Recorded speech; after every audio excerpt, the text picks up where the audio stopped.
Heading लिखिएगा बच्चे।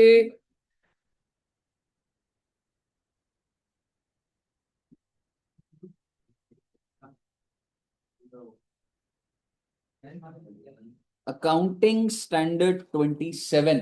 ओ my God, that is accounting for joint venture. बहुत ही अच्छा टॉपिक है।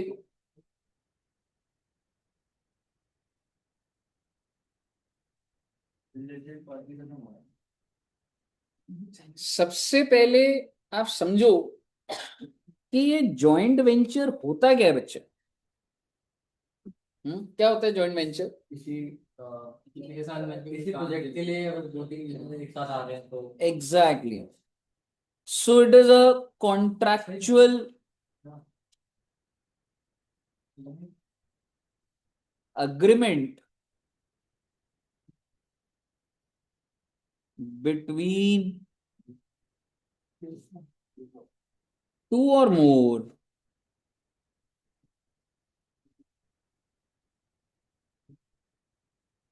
वेंचरर। वेंचरर होते हैं जो इसमें पार्टीज होते हैं, to carry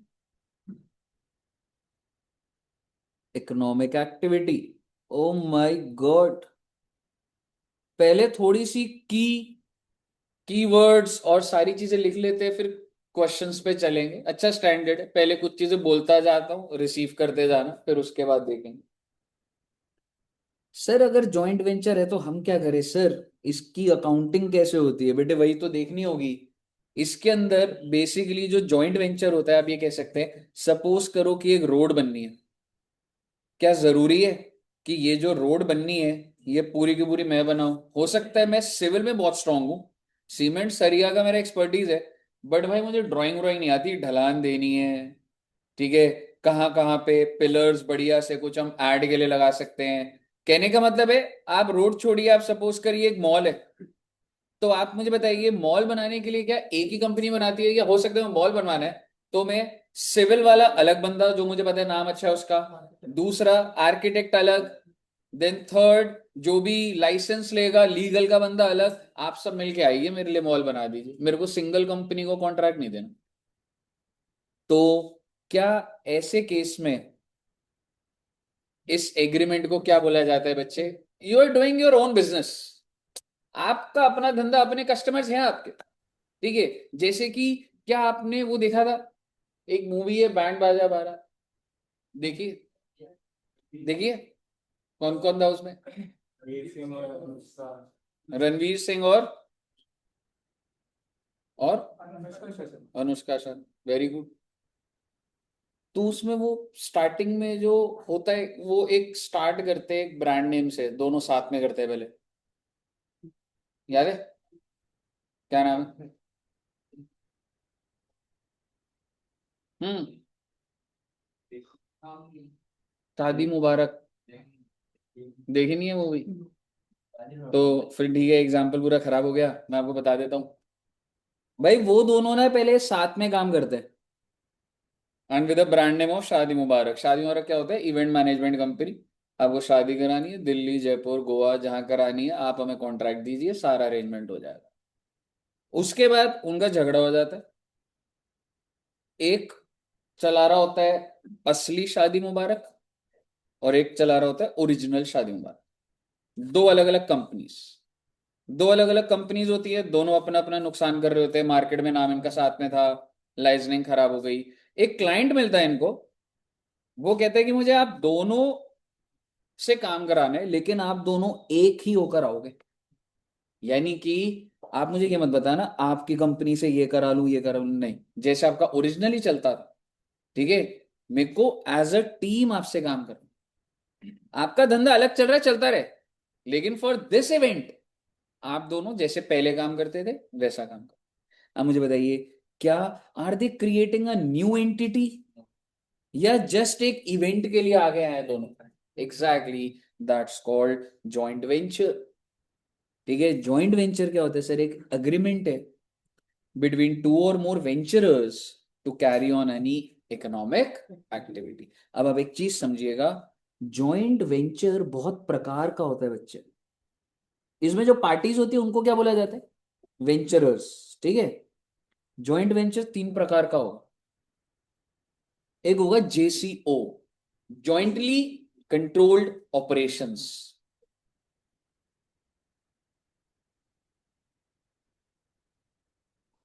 jointly controlled operations. एक होता है जेसीए, जॉइंटली कंट्रोल्ड एसेट्स। और एक होता है जेसीई, जॉइंटली कंट्रोल्ड एंटिटी। सर ये फाउंडेशन में करा था या फिर आपने इंटर में कराया? वो है करा भाई, लग रहा है पहले बोल रहा भाई फाउंडेशन में तो नहीं इतनी देर बाद करा भाई यार करा भाई। मुझे लग नहीं रहा है वाला मैंने तुम्हें कराया हुआ है। जल्दी पे करा दिया मैं अरे फाउंडेशन रेडी करा के उसको मैं बताता हूं ये फाउंडेशन था। मुझे पता है कराया था ये आपने तब कराया था जब आलो करके चला था बहुत सारे कराए थे ना एज बीच में तब करवाया था आलो करके साथ करवाया था। कोई बात नहीं, और गाइस दोबारा कर लो।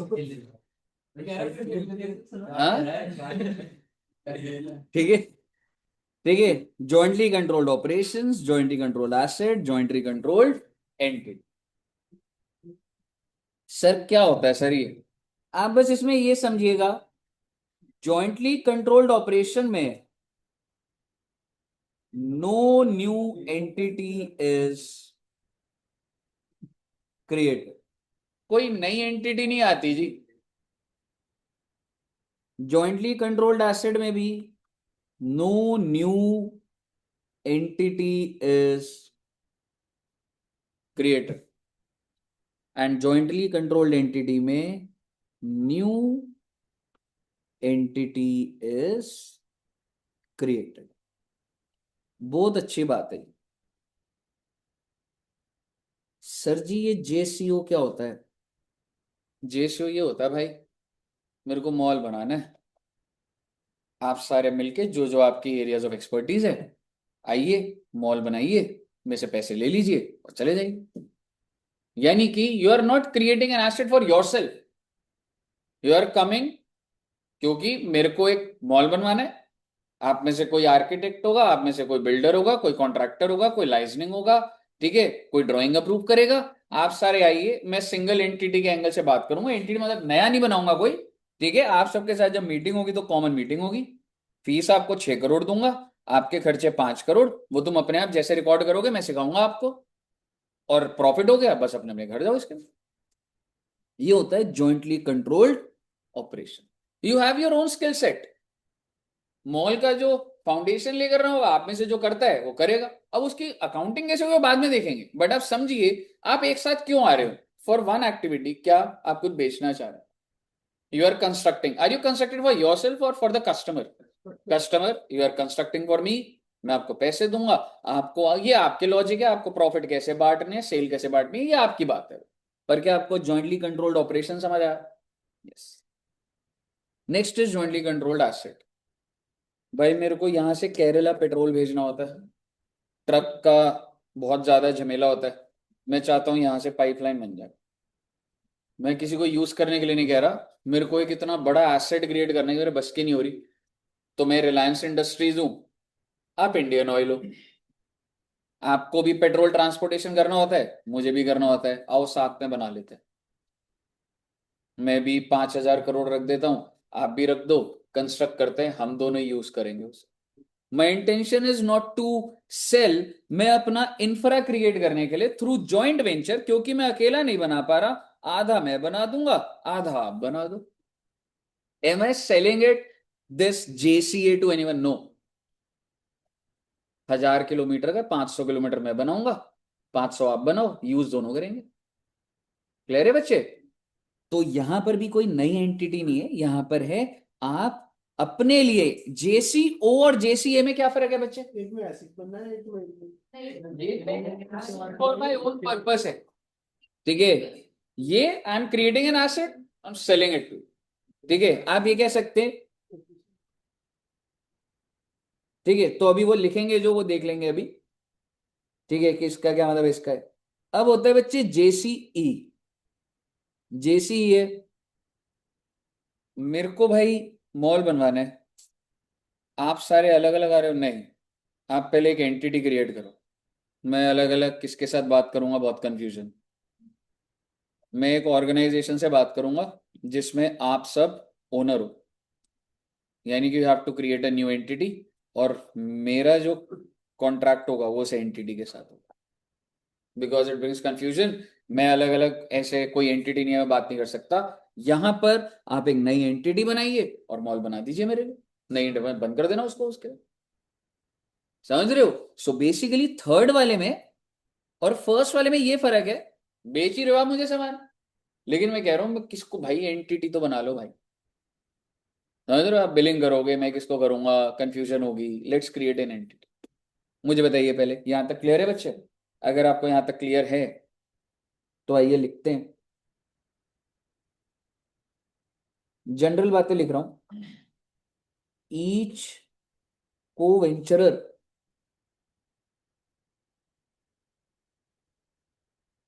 विल,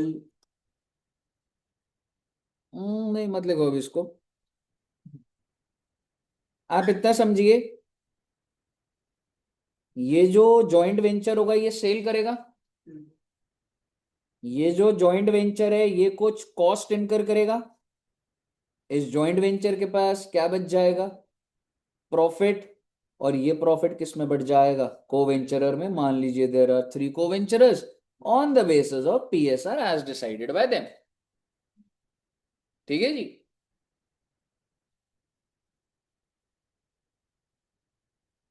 यहां पे क्या होगा, यहां पर इन दोनों ने एक एसेट बनाया 500 करोड़ का। मैं किसी को बेच बेच नहीं रहा हूं, एसेट बनाया। कैसे बनेगा, पैसे मैं दे देता हूं थोड़े, पैसे आप दे दो थोड़े, इतनी एग्जैक्ट एंट्रीज पे नहीं जाना। एसेट बनाया 500 करोड़ का। बोलने को इसको कंसोलिडेटेड बोला जाता है, पर ये कोई कंसोलिडेटेड नहीं है। मैं आपको एक, चलो एक चीज और बोल देता हूं। आपको ऐसा हो सकता है क्वेश्चन बोलेगा कि आपने क्या बनाना है, कंसोलिडेटेड फाइनेंशियल स्टेटमेंट्स। अरे भैया काहे की कंसोलिडेटेड, कोई नई कंपनी नहीं बन रही। तो उसका मतलब वो ये होगा, रफ में बना लो। क्योंकि देखो भाई, अगर हमने कस्टमर को मॉल बना के देना है, कहीं तो हिसाब लिखोगे। So it is not actual accounts, it is like on rough we are creating. Actual के अंदर जो जो ये को वेंचर डालेंगे मैं सिखाऊंगा आपको, लेकिन आप समझिए ऐसा लिखा हुआ दिख रहा होता है। ठीक है, लेकिन कोई कंसोलिडेशन वंसोलिडेशन नहीं हो रहा है यहाँ पे। यहां तक क्लियर है बच्चे? वाई, बिकॉज आपको ये चीज क्लियर होनी चाहिए कि मैं कोई नई एंटिटी थोड़ा ना बना रहा हूं भाई। मेरी अपनी कंपनी चल रही है। मेरे को 500 किलो सीमेंट भेजना है, मेरे स्टॉक में पड़ा हुआ है, मैं भेज दूंगा। आप बोलो सर एंट्री, एंट्री सिखा दूंगा आपको। जॉइंट वेंचर टू परचेज, समझ रहे हो? वो कैसे होगा, क्या होगा, वो देखेंगे ना अभी एंट्रीज में। ठीक है बच्चे। नेक्स्ट, अब मेरे को एसेट बनाया मैंने, 500 करोड़ का पूरा मेरा एसेट है, 250 मेरा। तो 250 का एसेट मेरी बैलेंस शीट में दिख जाएगा। जब जब मैं पैसे दे रहा हूं, बिल्डिंग टू कैश कर दूंगा मैं 250 करोड़ की। जब उसने पैसे देने, वो बिल्डिंग टू कैश। डेप्रिसिएशन में अपने एसेट पे ले लूंगा 250 पे, वो अपने ले ले। एंटिटी जब बन नहीं रही तो कंसोलिडेशन का बात का। लेकिन अगर क्वेश्चन ऐसा बोलेगा तो हम बना के रफ में दिखाएंगे उनको। क्योंकि टोटल लेवल पे तो एसेट कितने का है बच्चे? हाँ है ना, अगर वो बोले नहीं कंसोलिडेटेड बनाओ, तो मैं एसेट कितना दिखाऊंगा, कैसा, 500 का। और उसके नीचे नोट्स टू अकाउंट्स में दिखा दूंगा ए का 250, बी का 250। समझ रहे हो? मैं आपको ये बातें इसलिए बता रहा हूं ताकि आपको ये क्लैरिटी अभी से आ जाए। जैसे सपोज करो ये एसेट है, तो आप मुझे बताइए, ए की फाइनेंशियल स्टेटमेंट में एसेट कितना दिखेगा, 250 करोड़। बी की फाइनेंशियल स्टेटमेंट में कितना बच्चे, 250 करोड़। बहुत अच्छी बात। सर क्या यहां पर कंसोलिडेटेड फाइनेंशियल स्टेटमेंट बोल सकता है? बिल्कुल बोल सकता है, लेकिन आप ये समझ लीजिएगा कि ये भी रफ है। ठीक है बच्चे?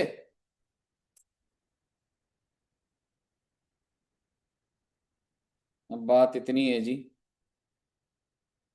जॉइंटली कंट्रोल्ड एंटिटीज, क्या यहां पर एक न्यू एंटिटी आ रही है,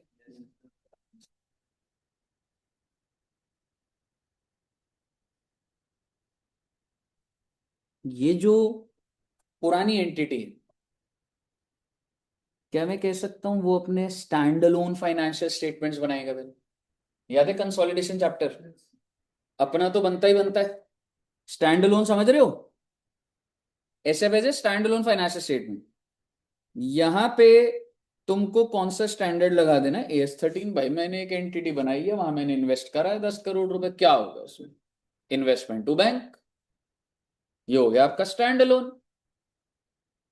पर क्योंकि मैंने वो एक और कंपनी बनाई है, तो मैं पेरेंट कंपनी तो बनी गया। ज्यादा मत सोचिएगा, 4 हो गए 25% पेरेंट कैसे बने, इतना नहीं सोचना। दो वेंचरर है, मैंने भी 50 उसने भी 50, होल्डिंग बन गया मैं।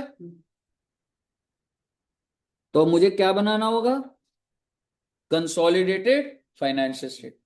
और कंसोलिडेटेड फाइनेंशियल स्टेटमेंट अगर बन गया ना, तो आपको प्रोपोर्शनेट कंसोलिडेशन मेथड लगाना। It is just like AS21। O my God, पूरा का पूरा कंसोलिडेशन चैप्टर याद है आपको? वो गुडविल निकालना, भाई कितने में खरीदा, क्या मिला। तो बेसिकली वहां पे कंसोलिडेशन था सिर्फ। मैं आपको बताता हूं क्या बोल रहा हूं, आपको सब आपको हेल्प करेगा। What I am saying is, which method you have to apply, proportionate. आपको याद है जब हमने कंसोलिडेशन करा था, अगर तुम 80% मालिक हो, पर तुम land and building plant and machinery पूरा 100% उठाते थे, क्योंकि तुम काउंटर लायबिलिटी पे MI भी दिखाते थे। यहां नहीं होगा ऐसा। अगर मैं JCE का 50% मालिक हूं, तो मैं 50% ही लैंड एंड बिल्डिंग उसकी अपनी बुक्स में ऐड करूंगा। ये फर्क है बस। वो तो क्वेश्चन आएगा, आराम से हो जाएगा, बच्चों वाले सवाल। आप समझिए, हम लोगों ने कंसोलिडेशन करा था, कंसोलिडेशन में हमने क्या सीखा था, अरे सर सारे एसेट उठा लो ना। क्यों? क्योंकि काउंटर लायबिलिटी भी तो MI के नाम की है, यहां नहीं चल रहा है। अगर मैं वो जो एंटिटी बनी है, अगर उसका 50% मालिक हूं, तो उसका लैंड एंड बिल्डिंग भी 50% ऐड होगा मेरी बैलेंस शीट में, मेरी बैलेंस शीट। और मेरी बैलेंस शीट कौन सी होगी, कंसोलिडेटेड फाइनेंशियल। क्योंकि अगर वो स्टैंड अलोन है, तो मैं कौन सा प्रिंसिपल लगा दूंगा, जितनी मेरी इन्वेस्टमेंट बस वो है। आप समझो ना, हम लोग वो कि उसका जो है मेरा है, वो तो तभी करते हैं ना जब when we make consolidated financial. क्या कभी आप स्टैंड अलोन में करते हो ऐसे? क्या कभी बंदा स्टैंड अलोन में कहता है कि मैंने वो कंपनी खरीदी है, तो मैं उसी के अंदर ही बैलेंस शीट एसेट ऐड करता हूं? कभी नहीं करता। अब याद करिए, जब हम लोगों ने कंसोलिडेटेड चैप्टर करा, जब मैं कंसोलिडेटेड बनाता हूं तभी तो ऐड करता हूं। नहीं तो आप बता दो जितने भी एग्जाम्पल थे, पहले एग्जाम्पल से क्या आप स्टैंड अलोन बनाते थे? आपने लिखा नहीं था investment in this company, cost पे दिखा रहे थे आप उसको। मुद्दे की बात ये है जी, खत्म होने वाली है बात, बस फिर आपको मैं दिखाना, क्वेश्चन अच्छे हैं इसके। मैंने आपको ये बताना है कि सर ये प्रोपोर्शनेट कंसोलिडेशन मेथड लगेगा, हाँ बेटे हाँ लगेगा। आगे सुनिएगा, बस लास्ट पॉइंट है, फिर आपके नोट्स बढ़िया बन। If AS21, I am so sorry, AS27 proportionate consolidation method cannot be applied due to, दो पॉइंट लिखवाऊंगा यहां पे, अभी नहीं लिखवा रहा, थ्योरेटिकल हो जाएगा। अगर आप AS27 नहीं लगा पा रहे, क्यों? क्योंकि कुछ रिस्ट्रिक्शंस लग गई है, कंट्रोल की रिस्ट्रिक्शन, लीगल रिस्ट्रिक्शन लग गई। पर इन्वेस्टमेंट तो आपने करी है, तो AS27 नहीं लगेगा तो कौन सा स्टैंडर्ड लगेगा? तो we will apply AS21 if stake in new entity is greater than 50%। 27 अगर नहीं लग रहा होगा ना, कुछ रीजन की कंट्रोल ही हट गया है, जो भी हो गया, तो 21 लगाना पड़ेगा। दूसरी बात, वी विल अप्लाई AS23, यह भी आपने नहीं पढ़ा। इफ स्टेक इज 20 और above but up to 50%। Associate और जॉइंट वेंचर वाला है ये। AS23 पे आपका नहीं हुआ। 21 होता है जब आप होल्डिंग सब्सिडरी होते, और 20 और 50 के बीच में होता है तो AS23 लगता है, वो होने वाला है आपका बस। और अगर इससे कम हुआ, इफ स्टेक इज बिलो 20%, तो AS13 लग जाएगा। सर ये आप क्या बोले जा रहे थे सर? बेटे आपके पूरे नोट्स बन गए स्टैंडर्ड के।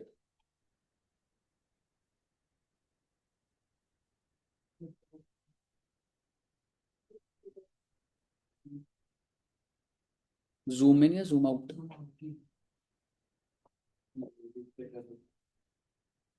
क्लियर है? आइए अब हम, क्योंकि ना क्वेश्चन ना, अभी जब आप क्वेश्चन देखोगे ना तो वो लिख रहा होगा प्रिपेयर कंसोलिडेटेड, तो इसमें पहले बता रहा हूँ कि वो रफ की बात कर रहा हूँ। तो हम कंफ्यूज होंगे सर कंसोलिडेटेड कहाँ से आ गया। रियल सेंस में कंसोलिडेटेड सिर्फ कहाँ बन रहा होगा मालूम? ये वाला, ये जो एंटिटी वाला होगा ना, ज्वाइंट कंट्रोल एंटिटी, यहाँ पर।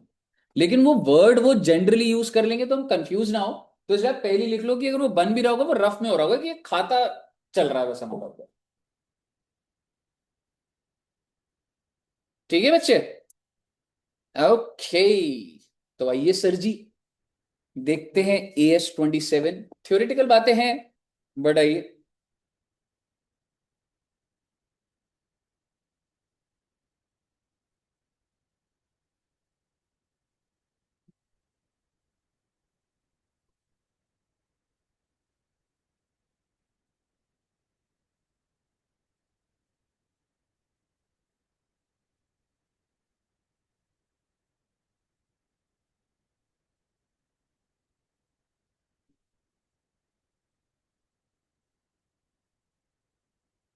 कुछ नोट नहीं करना, सिर्फ ऐसे ही पढ़ लेना है ये।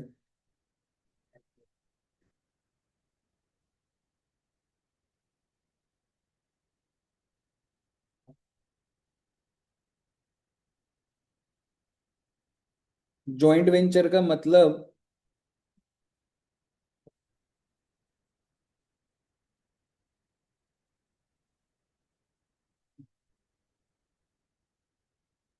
क्लियर है बच्चे? पढ़ते जाइएगा बस इसको, मैं फिर ये शीट दे दूंगा आपको। टू और मोर पार्टीज होनी चाहिए, हालांकि कोई भी हो, एक individual company, AOP, BOI, whatever. ठीक है, parties can be individual, any form of business organisation. Economic activity तो होनी चाहिए।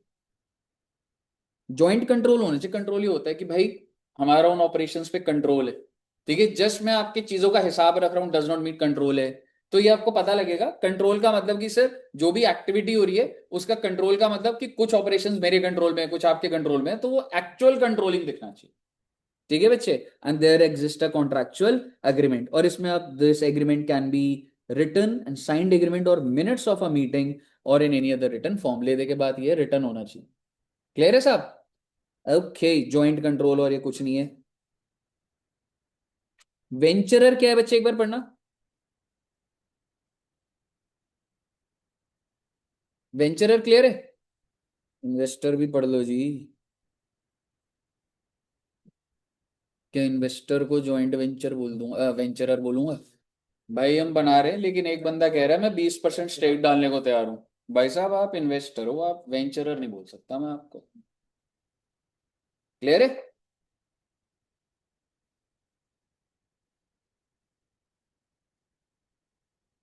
ऐसे पढ़ लो इसको। प्रोपोर्शनेट कंसोलिडेशन मतलब जस्ट पढ़ के कंफर्टेबल लग रहा है, हालांकि कंक्लूडिंग पॉइंट तो नहीं, बट ऐसे जनरली। बस एक चीज बोलूंगा जिससे मैंने आपको फोकस करा था, कि venture share of asset and liability income and expense is reported as separate line item in venturers finances। सिर्फ इतना समझो कि मेरा ही शेयर मैं उठाऊंगा। ठीक है बच्चे? ओके, अभी दोबारा से वही लिखा हुआ है जी। एग्जाम्पल नंबर 1 ऐसे ही पढ़ लो, इसका कोई कंक्लूडिंग वो नहीं है, बस हम लोग पढ़ रहे हैं कि स्क्रीनिंग हो जाएगी।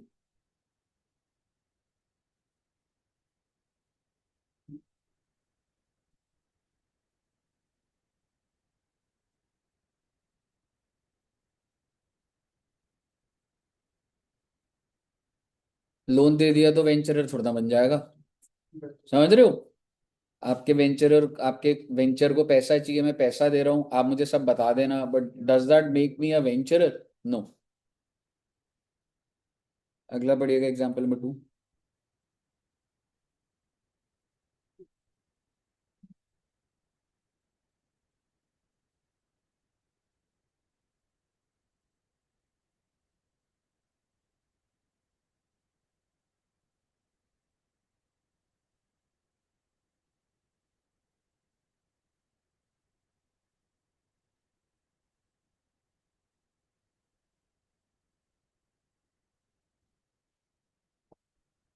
पढ़ लिया?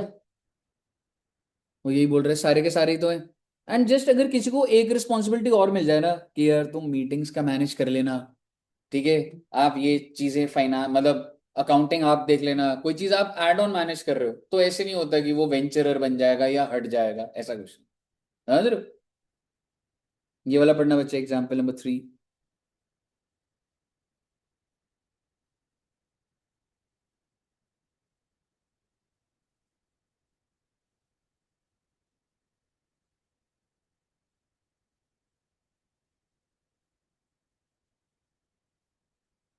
क्लियर है? He is managing some affair, but ठीक है, कोई बात नहीं, है ना, वेंचरर तो है ही वो, क्योंकि ही हैज कंट्रोल। ठीक है बच्चे। अब वो फॉर्म्स का हमने ये नाम तो लिखा है, आइए अब हम जॉइंट कंट्रोल्ड ऑपरेशन के पॉइंट्स पढ़ लेते हैं।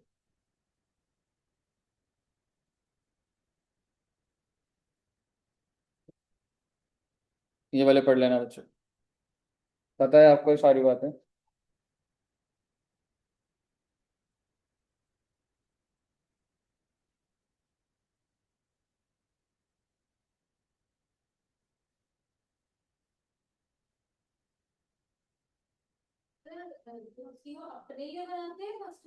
आगे चला जाए, their own assets and maintain them, वो लिखा हुआ है, बट आगे चला जाए। पेपर में है तो ऐसे लिख देना, बट वो एक पैरामीटर के हिसाब से होगा।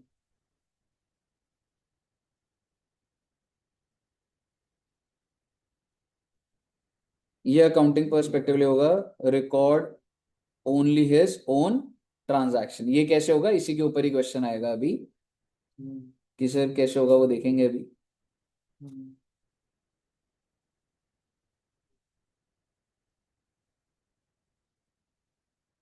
पढ़ लिया बच्चे? ये वाला भी आ रहा हूँ मैं, JCA रीड कराता हूँ पहले थियोरेटिकली।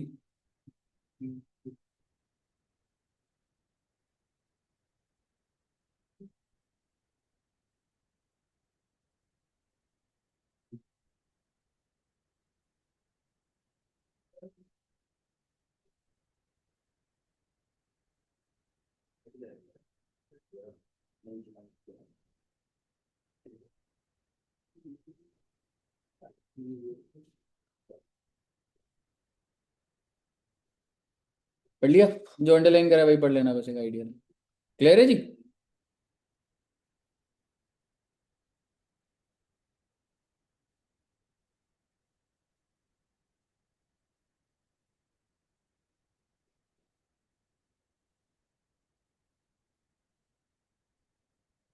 हो गया बच्चे? बेटे इतना पढ़ लिया तो ये डिफरेंस दिया हुआ है, difference between JCO and JC,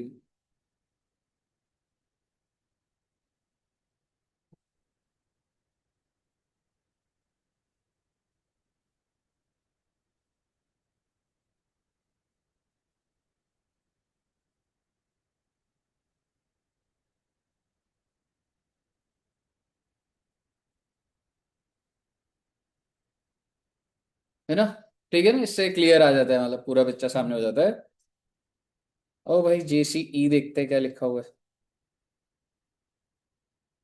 जेसी के बारे में ऐसा कुछ पॉइंटर्स में लिखा हुआ है, ये जेसी पढ़ता है।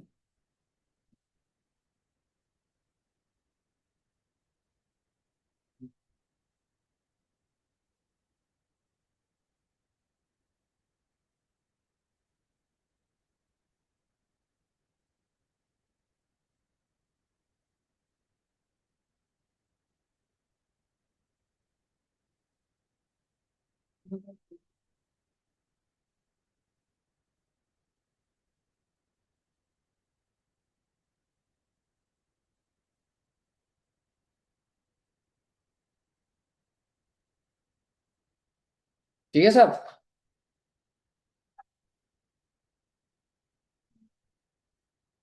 एक लेवल पे आपको पैटर्न दिख गया कि क्या कैसे डिसाइड हो रहा होगा। ठीक है बच्चे, आइए अब हम लोग एक क्वेश्चन करते हैं। एक एग्जांपल ऊपर था, जेसीओ।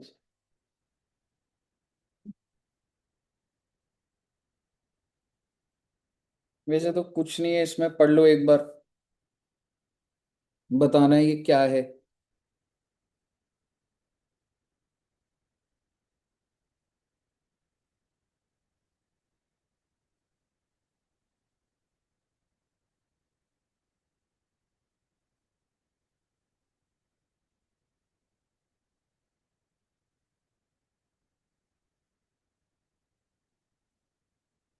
ठीक है, जेसीओ, जेसीए या जेसीई?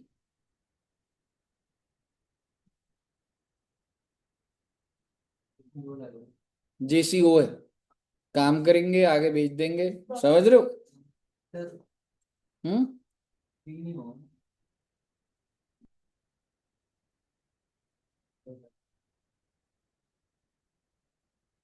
लिखा है ना, as per the they will share profit और लॉस।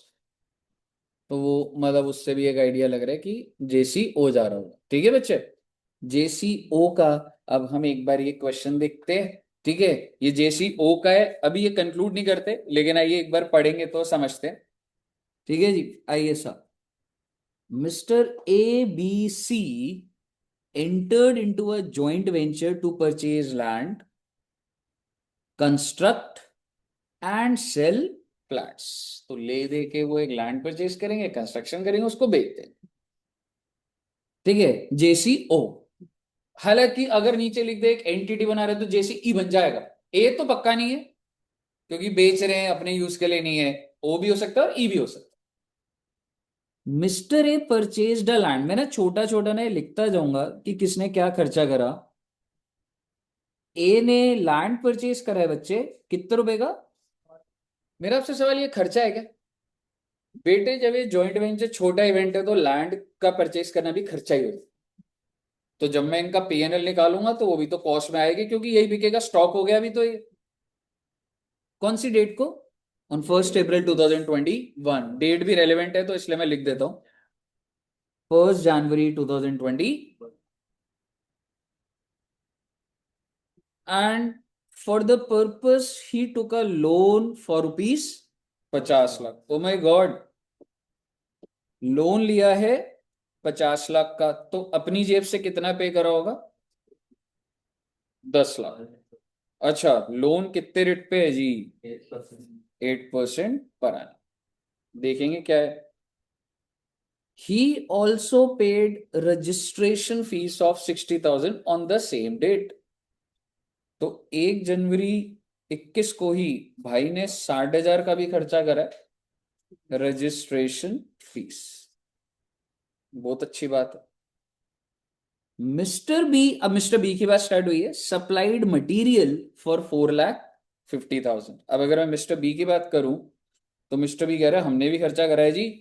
किस चीज का खर्चा करा है इसने? मटेरियल का 4.5 lakh from is godown.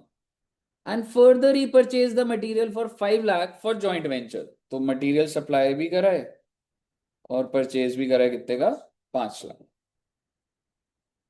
Mr. C met all other expenses of advertising, labor, incidental, which turn out to be 9 lakh. अगर मिस्टर सी की बात करी जाए तो भाई 9 लाख रुपए का खर्चा इसने करा है। क्लियर है जी? बहुत अच्छी बात है। 29 जून 2021। आप समझ रहे हैं ये कौन सी डेट आ गई? 6 महीने बाद। 1 जनवरी 21 से शुरू करा था ना हमने। 30 जून 21, each of the वेंचरर agreed to take away one flat to be valued at 10 lakh each।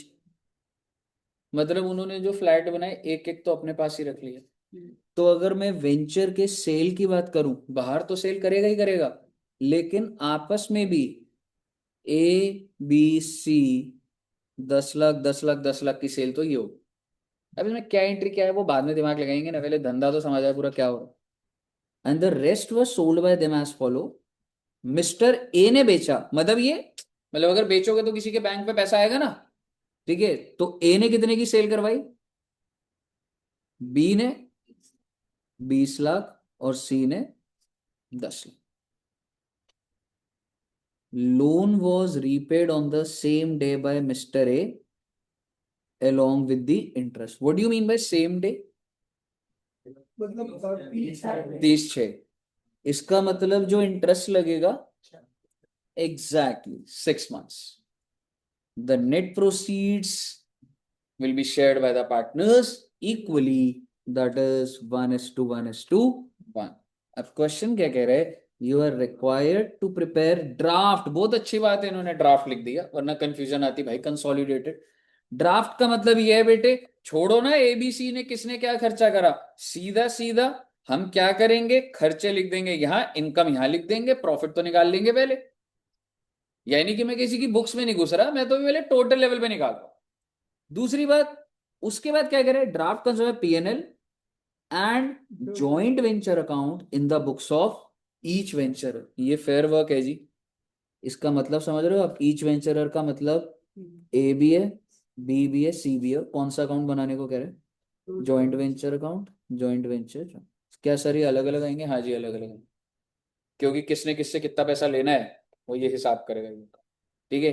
अब मुझे बताइए, क्या हम कंसोलिडेटेड लेवल पे बना सकते हैं? एक बार पहले एक बार शुरू कर दीजिए। आप बनाएंगे या मैं बनाऊं? मैं एक बार हिंट दे देता हूं आपको, फिर आप बनाना। सेल अगर आपको याद है, ए ने 40 की बेची, 20 की बेची और 10, ये तीनों की सेल वहां लिखी थी। 10-10 के फ्लैट ले गई, ये तो सेल आ गई। खर्चे की अगर बात करूं, 60 लाख का लैंड परचेज करा था सर, लोन भी तो था, तो बेटे अल्टीमेटली खर्चा तो 60 का ही है। समझ रहे हो? लैंड पर मैं लोन लूं, अपना कैश लाऊं, लैंड ही तो खरीद के बेचा है। 60 लाख का रजिस्ट्रेशन फीस आ गई, 9.5 लाख का उसका 5 और 4.5 लाख का खर्चा, 9 लाख का इसका खर्चा। इंटरेस्ट, इंटरेस्ट कैसे आया होगा मालूम है? ये कितने का लोन था हमारा? 50 लाख 50 लाख का 6%, 6 महीना, 8% शामिल। 8%। ठीक है जी। और ले देके आपका क्या आ जाएगा? प्रॉफिट। पहले आप प्रॉफिट निकाल दीजिए फटाफट। हम्म।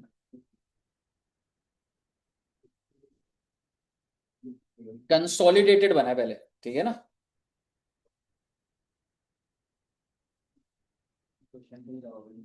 क्या दोस्त? हाँ।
खर्चा तो है, जब अगर एक बंदा अपने घर से कुछ सामान ला रहा है पर वो वेंचर का खर्चा तो नहीं।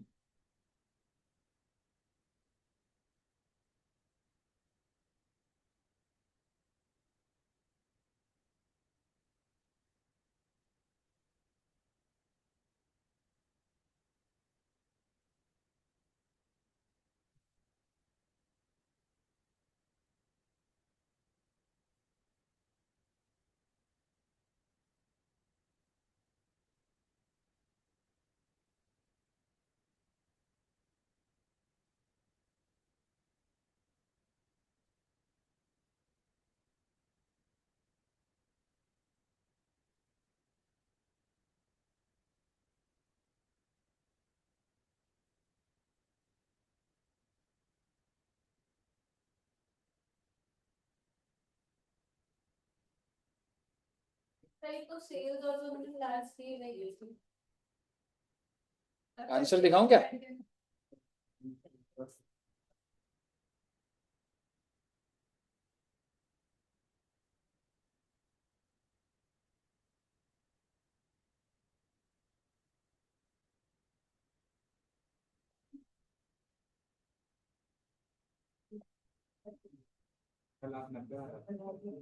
अठारह नब्बे, 36 36 36।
हो गया, बन गया। आइए अब वेंचरर की बुक्स में चलते हैं जो रियल एंट्री डल रही है।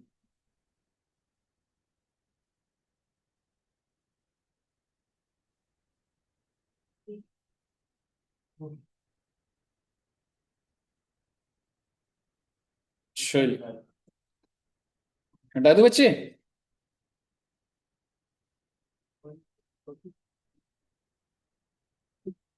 अब आप देखिएगा, मैं किसकी बुक्स बना रहा हूं? In the books of A. कौन सा अकाउंट बनेगा? फिर अगला किसकी बुक्स बनेंगी? Joint venture. And in the books of C, joint venture. ठीक है साहब? और इससे आपका सेटलमेंट होगा। कैसे होगा मैं आपको बताता हूं।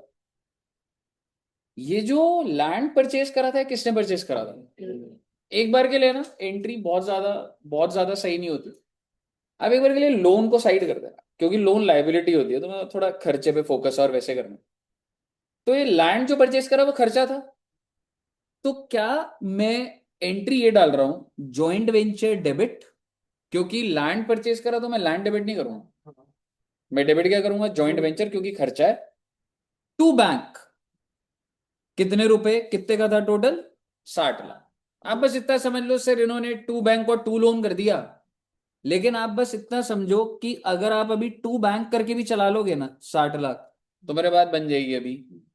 तो जब मैंने लैंड परचेज करा, तो लैंड का जो वो खर्चा था वो एक्सपेंस है, तो joint venture debit to land. क्या, I am sorry, to bank. क्या आपको ये समझ आ रहा है? बट अब अगर आपको ये समझ आ गया तो बस इसको हम बाइफरकेटेड लिख देते हैं, सर लोन इतने का और ये इतने। यहां तक क्लियर है? आगे सुनिए। फिर ए ने क्या खर्चा करा? रजिस्ट्रेशन। जब वो रजिस्ट्रेशन का खर्चा करो, जब से पैसे तो निकाल ही रहा है, तो टू बैंक तो होगा। डेबिट क्या होगा? Joint venture. Joint venture to bank. ठीक है जी? बैंक को जब इंटरेस्ट दे रहा है तो पैसे तो निकाल रहा है, तो एंट्री क्या होगी? Joint venture to into bank. समझ आ रहा है आपको? Yes, sir. कहीं ना कहीं ऐसे ही बोल रहा हूं आपको, आप इस जॉइंट वेंचर को डेटर बनाते जा रहे हो। ये एक तरीके से आपका डेटर जैसा चल, कि मैंने जॉइंट वेंचर के लिए खर्चा कराई, तो मैं उसको डेटर बनाता जा, समझ रहे हो? और एक चीज और से डेटर बनाया, कि जॉइंट वेंचर मुझे मेरा हिस्सा दे प्रॉफिट का। तो ये 630 प्रॉफिट ऑफ जॉइंट वेंचर है। किसका शेयर बच्चे? ऑफ ए। भाई ले दे के पैसा जो लेना है ले लो, जो मिलेगा मिले, ले दे के मैं 6,30,000 प्लस होना चाहिए। आप समझ रहे हो मैं क्या बोल रहा हूं? ओवरऑल वेंचर से ए का प्रॉफिट कितना है? 630। आपको मेरी जेब से 1 करोड़ निकलवाना है, 1 करोड़ निकलवा दो, पर वेंचर खत्म होने के बाद 1,06,30,000 होना चाहिए मेरे बैंक में। सोच के देखो ना। Yes. आप समझ रहे हो मैं क्या बोल रहा हूं? मैं सारा खर्चा करने को तैयार हूं, ठीक है, सब कुछ करने को तैयार हूं। 1 करोड़ का खर्चा मैं करूंगा। मैं बोला प्रॉफिट कितने का होगा? 10 लाख का। मैंने कहा सब खर्चा वर्चा होने के बाद पैसे वैसे आएंगे, सेल होएगी, मेरे अकाउंट में 1,10,00,000 होना चाहिए, क्योंकि 1 करोड़ तो पहले का ही था। 10 मेरा बनना था, मेरे 10 दिखना चाहिए मेरे बैंक में। आप समझ रहे हो लॉजिक? समझ रहे हो बात का? तो बेसिकली मैंने उनको डेटर बनाया, जॉइंट वेंचर डूबा, ये मैंने खर्चा करा, ये मैंने खर्चा करा, ये मैंने खर्चा करे, मेरा हिस्सा। ठीक है, अब आते हैं दूसरी साइड। क्योंकि ए ने बेचा था, तो पैसा भी तो ए ने रखा जेब में, 40 लाख रुपए। तो bank account debit, I am sorry, bank account debit to joint venture. Sale well थोड़ा ना दिखाऊंगा, मेरे धंधे की सेल थोड़ा है, समझ रहे हो? बैंक टू 1 लैंड तो मेरे पास ही आ गया। अब वो मेरी बुक्स में मैं अपना ऑफिस बनाऊं, कुछ करूं, ठीक है, तो land and building debit to joint venture, because this is what I am receiving from them. मेरे को इस जॉइंट वेंचर ने क्या दिया? इसका सामान मैंने बेचा, मेरे पास पैसा आ गया 40 लाख, फिर 10 लाख का लैंड भी आ गया, ठीक है। अब उसके बाद ये दो अमाउंट ना निकल पाएंगे भैया, ये दो अमाउंट नहीं निकल सकते। बस अब मुझे इतना बता दो, मैंने डेटर इतने से बनाया, क्रेडिटर इतने से, ले दे के मेरा डेटर ज्यादा अमाउंट से आ रहा हो, मतलब मेरे को उधर से पैसे मिलने हैं। कौन देगा वो देखने वाली बात। अब अगर आपको फ्लो समझ आ गया तो देखिए बी बनाएगा। बी क्या बोलेगा? हमने भी तो परचेज करा था जी, जॉइंट वेंचर टू, जो अपने गोडाउन से लाया था, जॉइंट वेंचर टू परचेज, फिर जॉइंट वेंचर टू बैंक, हमारा भी तो 36 का हिस्सा है। फिर 20 लाख की उसने फ्लैट की सेल अपने बैंक में रख ली, लैंड एंड बिल्डिंग मिल गया। तो अब ये कुछ बैलेंसिंग फिगर आई, ये किसको जाएगी ये नहीं पता, पर ये बैलेंसिंग फिगर आ गई, और इसका मतलब ये है कि देने हैं हम, क्योंकि क्रेडिटर ज्यादा से और डेटर कम से। तो एक बात तो तय है कि बी के पास ज्यादा पहुंचे हुए हैं। बताइए, यहां तक क्लियर है? और अब इसको ऐसे देखिए, बी के बैंक अकाउंट में कितने गिरे? 30 लाख। बी कहता है अरे इसमें से ये तो मैंने करा था, माइनस करो। अरे 5 लाख तो मैंने करा था, माइनस करो, क्योंकि जो मैं करूंगा वो तो वापस मिलने चाहिए मुझे। अरे 36 तो मेरा हिस्सा है, ये 3 के बाद में जो पड़ा ले लो मेरे से। समझ रहे हो आप? मेरे बैंक में कितने गिरे? 30 लाख। जो जो मैंने खर्चा करा मुझे वापस कर दो, और मेरा प्रॉफिट का हिस्सा दे दो, बाकी जो बच गया मेरे को क्या मतलब उससे।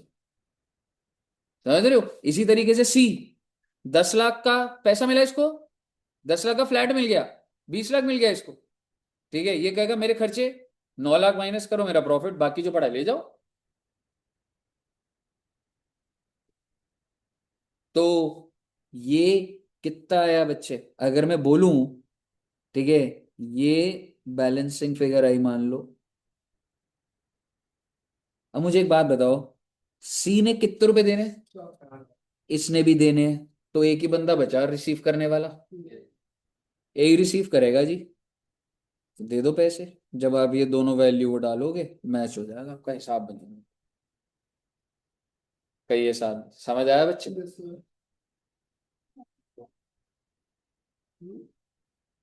बना दो, तीनों का बना रहे हो तो। है जी? नहीं, टू बैंक की हो, सेटलमेंट हो गई वैसे। सर, दो रिसीवर नहीं हो सकते? क्या दोस्त? एक पेमेंट कर हो सकता है, फिर वो देखना पड़ेगा। मान ले 2 रिसीवर हो जाएंगे, मैंने 6 लाख देना है, तेरे में 3 रहते हैं, ले लो 3 3, 4 2 है, 4 2 करके दे दूंगा। डिपेंड करता हो तो ट्रांजैक्शन पर डिपेंड। ले देके जैसे अगर आप ट्रिप पे जाते हो, तुम पहले टोटल एक्सपेंस डालते हो, 5 बंदे गए उसका शेयर आ गया, ठीक है, मान लो 5 बंदे गए, सबका शेयर क्या आ रहा है, 10 10 10 हजार, मेरा 12 लगा है, तो मुझे पता ना वो 2 मिलने हैं, वही तो हो रहा है, और क्या हो रहा है, समझ रहे, सबका हिस्सा क्या है, जिसका खर्चा, अब मान ले मेरा 12 हुआ, तेरा 8 हुआ, तो तेरे तो 10 होना चाहिए था, तो तू 2 मुझे दे देगा, सेटल हो गई बात। यार अब समझ आ गई सर बात, समझ रहे हो? वही तो हो रहा है। All clear till here? Okay, Suresh ji clear है? Yes sir. मुझे लगा पता नहीं रिप्लाई आएगा नहीं आएगा, कहाँ पर है। नहीं सर, क्लास क्लास में ही हूँ सर, आपको वेरी क्या लग गुड। रहा है? नहीं नहीं यार, आप तो यार, आप तो अच्छे बच्चे हो यार।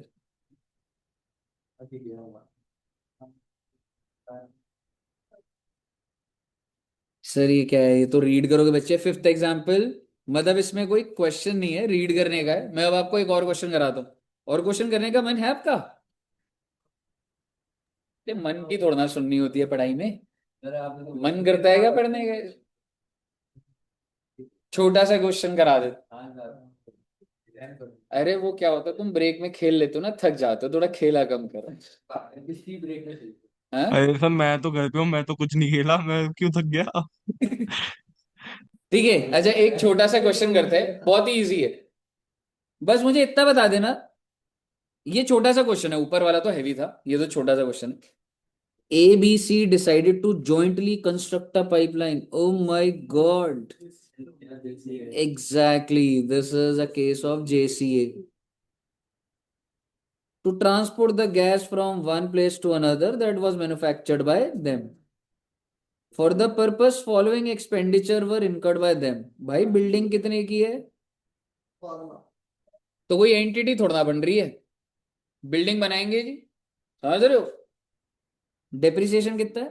5 लाख, वो नहीं लिख रहा है मैं। पाइपलाइन कितने का? 60 लाख रुपए का। कंप्यूटर लगेंगे जी 3 लाख के, और बहुत सारी व्हीकल लगेंगे 9 लाख के। फिर वो कह रहा है अब इनको चलाने के लिए जो खर्चा होगा, they decided to equally bear the total expenditure on the maintenance of pipeline. कितनी आ रही है रे? 6 लाख रुपए। तो हर किसी का हिस्सा कितना हो जाएगा? You are required to show consolidated balance sheet. लो अभी बना देता हूं आपकी बैलेंस शीट। ऐसी होती है ना कंसोलिडेटेड बैलेंस शीट। पहली बात, ये जेन्युइन है या ड्राफ्ट है? ड्राफ्ट है। क्यों? जेसीए में कब से बैलेंस शीट कंसोलिडेटेड बनने लगी?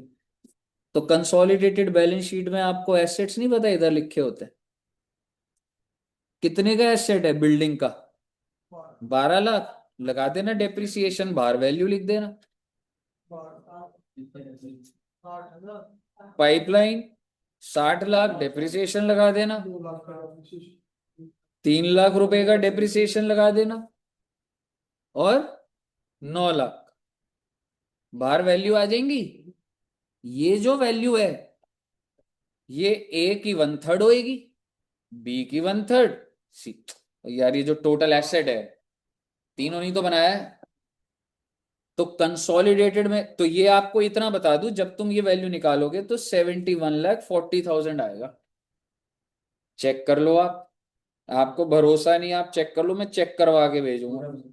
आपको भरोसा नहीं है ना, मैं एक एक डिटेल चेक कराऊंगा आप। बिल्डिंग पे 12 लाख पे 5% डेप्रिसिएशन कितना?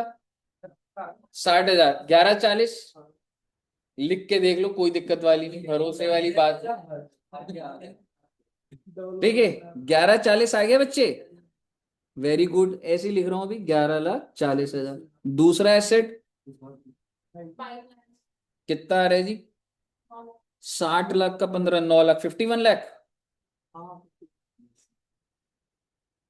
कंप्यूटर 3 लाख, 3 लाख का 40% गया, 180 रह जाएगा। और उसके बाद कितना? 9 लाख, 9 लाख का भी 180 गया, 7,20,000। पहले आप मुझे बताइए, तो जो मैं कंसोलिडेटेड बनाऊंगा जिसमें मैं पीपीई लिखूंगा, नीचे नोट्स बनाऊंगा अभी नहीं, क्योंकि ये 11:40 में 3 का हिस्सा है, नोट्स में सिर्फ डिस्क्लोज कर रहे हैं। आप देखना चाहते हो, ये देखो आप, पीपीई 11:40 का था, बस नोट्स में कर दिया ए का इतना, बी का इतना, सी का इतना। देखो, ये तो कंसोलिडेटेड शॉर्ट में बना। कितना बन रहा था तुम्हारा? 7140। अब बैलेंस शीट जबरदस्ती की बनानी थी, तो इन्होंने क्या करा, कैपिटल को भी क्या लिख दिया, 7140। कोई कैपिटल वैपिटल नहीं है, समझ रहे हो, कोई एंटिटी नई नहीं बन रही है। वो बस ये है कि बैलेंस शीट है, बोल दिया मैच करनी है तो 1740 का कैपिटल। और अगर मैं आपको बोलूं इतना ही अगर एक्यूरेसी से करना था, तो अगर मैं आपको बोलूं विदाउट डेप्रिसिएशन कितना अमाउंट है, बताओगे एक बार? 12, 60, 3 और 9 कितना हुआ?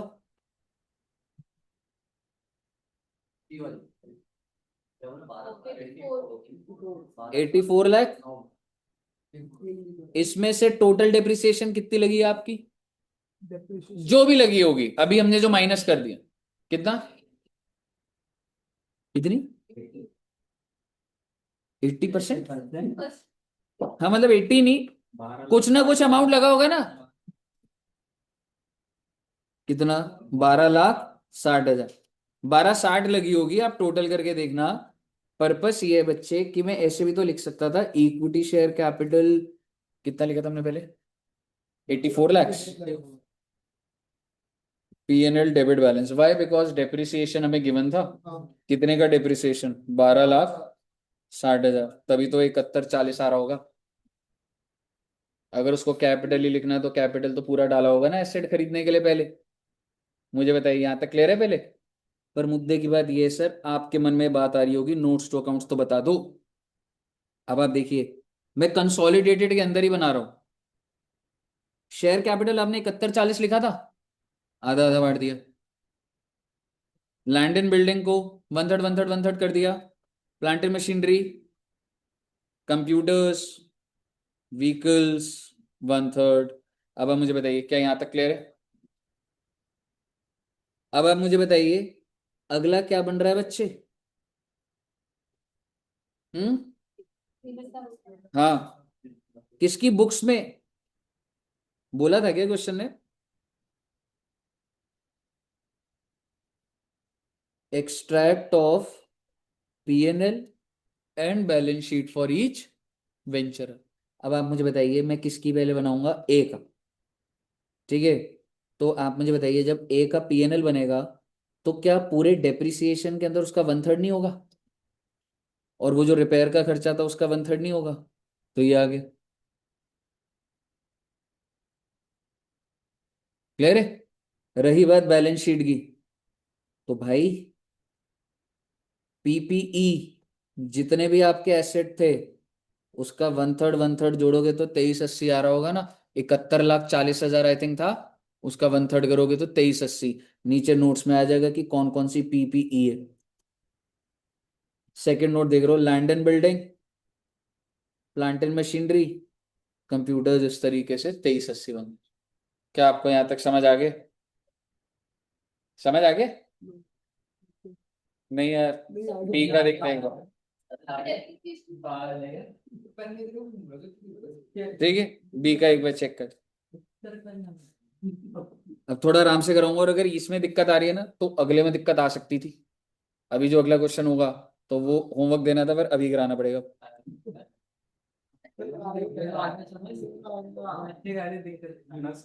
ठीक है,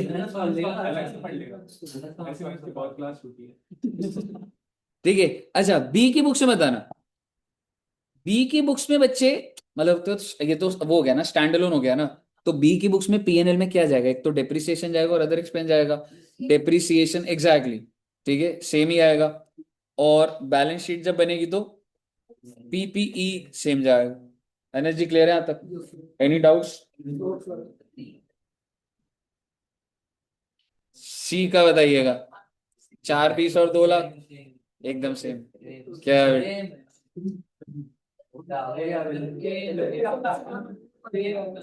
सेम है ना एकदम? अगला भी सेम ही है।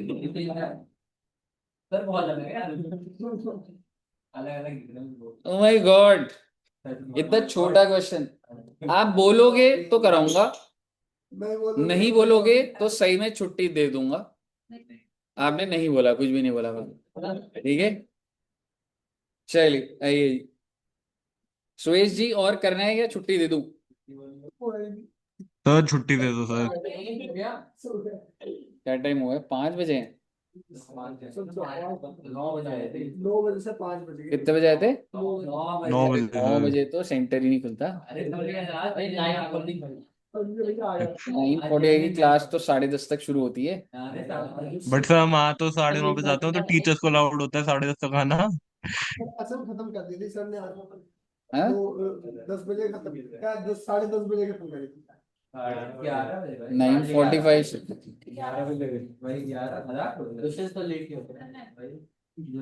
मैं लेट होता हूँ मतलब? अब मैं लेट होऊंगा बेटे, आज क्लास छोड़ने में लेट होऊंगा। चलिए यार, ये वाला क्वेश्चन तो बच्चों वाला है। होमवर्क कर लेंगे होमवर्क। नहीं नहीं, मैं नहीं कराने, वो मैं नहीं। अच्छी डाउट आए। अब तो वो भी प्रैक्टिस ही करा रहा हूँ, अभी क्या आपकी क्रिकेट की ट्रेनिंग चल रही है? नहीं वैसे यार, मुंह पूरा खत्म, अगर तो पूरा करोगे तो फायदा नहीं, तो एक क्लास और लगेगी। लगा नहीं। खत्म कर ले, चलिए कूल, वेरी गुड। रितेश जी ने हिम्मत दिखाई है। चलिए, इलस्ट्रेशन नंबर 3। तो सही में करा दो क्या?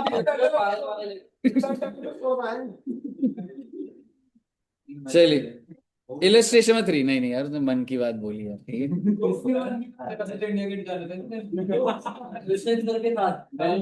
दुष्यंत सर के साथ। आशीष सर ने पकड़ के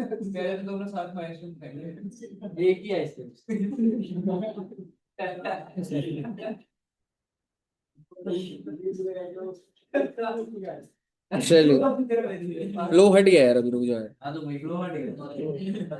चलो इतना रखते, नेक्स्ट क्लास में इसको खत्म कराएं, क्योंकि 40 मिनट का बच रहा है अभी। जल्दबाजी का कोई वो 40-50 मिनट।